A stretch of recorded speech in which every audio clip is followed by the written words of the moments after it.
on an exit, what I mean by that is when the purpose of the joint venture is finished, how do I get my cash out?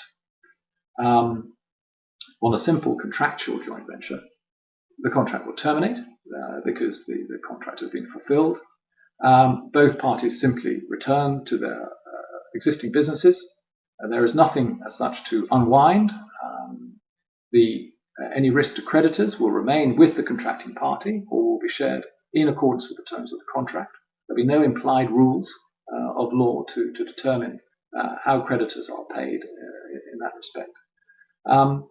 And so the termination and exit of the joint venture is very simple. The contract simply comes to an end. In a partnership arrangement, rules of law, which are pretty general across Europe, say that as soon as one party resigns, assuming it's a two-party partnership, as soon as one party resigns, that by operation of law will bring the partnership to an end.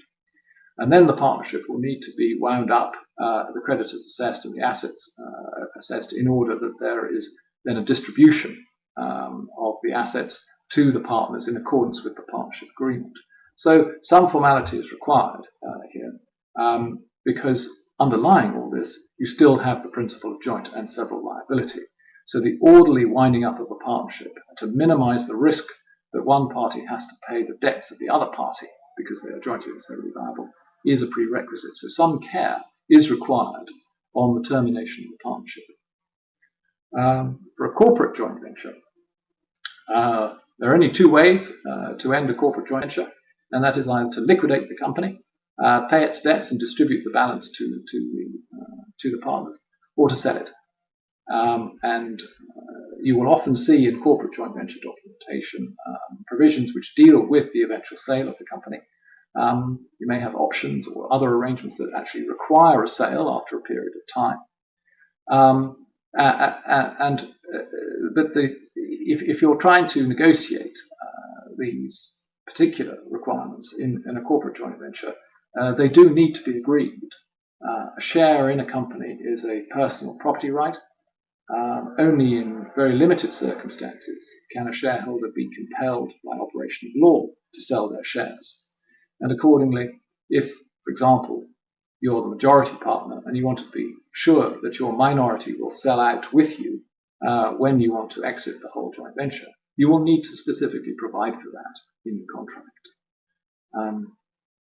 In order to achieve a liquidation, I mentioned the voting requirements you can see on the screen. A 75% majority of the shareholders is required to commence the liquidation process. So again, if there is some protection for minorities in those circumstances. The structures for joint ventures that I've been talking about are set in the context of the general rules in Europe relating to contracts, and in particular some EU conventions that deal with choice of law and enforcement of judgments across Europe. It's perhaps important, by way of background, to understand that there are different rules in different jurisdictions in Europe dealing with contracts and partnership and joint ventures, and it's important to understand what your starting point is. If you like, if your starting point is England, you want to establish your joint venture in England. Generally speaking, there are no implied rules for contracts.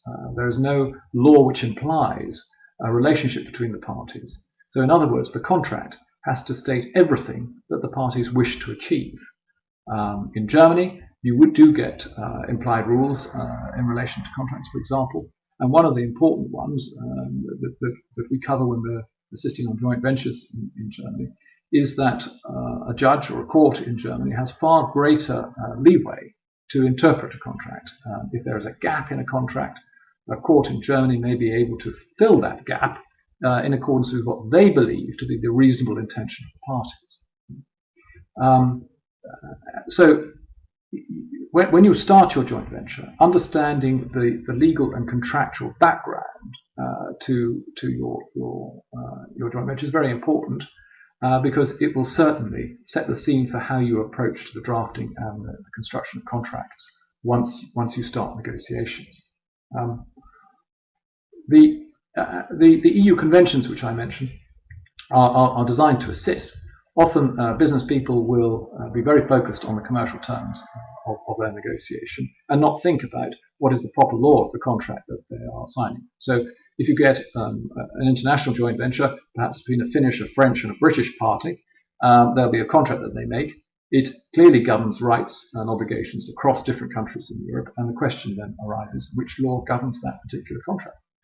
Well, EU conventions are designed to assist that, and equally they also will give you a general rule as to where to enforce the contracts, and indeed also provide for the mutual enforcement of judgments across Europe, so that if you get a judgment in one European member state, you don't have to start again in the member state where you wish to enforce with a new court proceeding. The general rule on proper law is that the law which governs the contract will be the law which has the closest and most real connection to the contract in question. And jurisdiction, if you have to sue somebody, the jurisdiction that you will be suing in is, generally speaking, the seat or registered office of the person to be sued. I mentioned there the last point, a point on mandatory domestic law. There are some provisions which apply regardless of the contract that you sign. The easiest one to identify relates to corporations. You can have a joint venture agreement, if you like, an agreement between shareholders or a voting agreement governed by any law that you choose, a contractual agreement, and you can certainly within the EU choose a contract, choose a law which is sensible for that purpose. But as soon as you start to apply that contract to, for example, acquire shares in the local company or to wind up the local company, then mandatory rules will apply, and you will be obliged then, if it's an English company, to come to England to deal with English rules on return of capital or transfer of shares, or Finland or Germany, wherever it may be. So your joint venture agreement always needs to take account of the fact that there will be some mandatory provisions of domestic law which you have to take account of. Now, I've taken a fairly high level approach here. I hope that's been the right approach for this audience.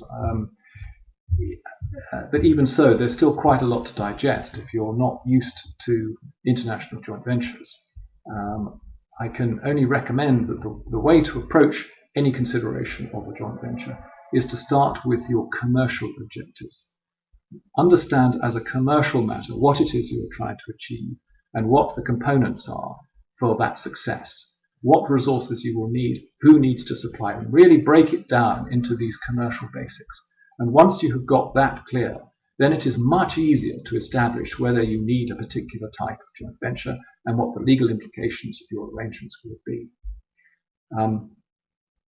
I think in terms of lessons from the past, one point I would say is that the joint venture agreements, the legal agreements, should be confirming a relationship between parties that exists rather than establishing a relationship. It's perhaps a criticism of some people that they will approach negotiations in a very legalistic way and essentially try and impose the relationship of parties out of the legal process. I don't really recommend that approach. I think the contract is important as it establishes the rights and obligations between the parties. But first and foremost, there must be a good relationship between the parties. The joint venture agreement complements that relationship. It does not establish that relationship. So far, I've said nothing about tax. Tax is clearly an important aspect in any joint venture. This is not intended to be a talk on tax. The taxation of joint ventures requires some care. It's not just a matter of how the parties are taxed once they participate in a joint venture. It is very much about the taxation of the profits of the joint venture vehicle, whether it's the partnership or whether it's the new corporate, and in particular how the income that is derives from a joint venture is taxed.